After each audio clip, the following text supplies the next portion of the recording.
London থেকে আগত মুফতির মুখে গণভোটে হার পক্ষে একটা লাইন পাওয়া গেছে।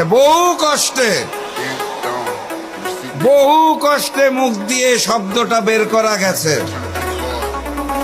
অন্তর বলে না, জনগণের চাপে বলতে বাধ্য হয় হ্যাঁ।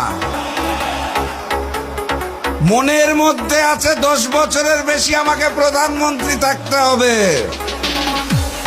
হ্যাঁ জয়যুক্ত হলে তো আমাকে আর বেশি প্রধানমন্ত্রী হওয়ার সুযোগ নাই।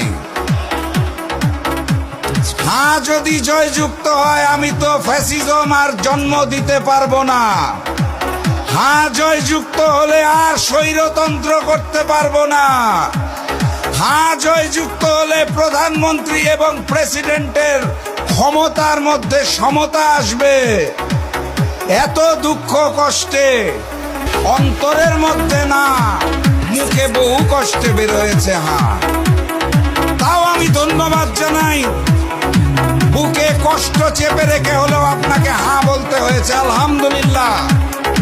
একই সাথে আপনাকে অনুরোধ করি, বুকে কষ্ট চেপে আপনার দলের ওই সন্ত্রাসীদের বলুন, নতুন বাংলাদেশে চাঁদাবাজি চলবে না, রাজধানী চলবে না, মামলা বাণিজ্য চলবে না, আমার মা এবং বোনদের উপরে অত্যাচার চলবে না।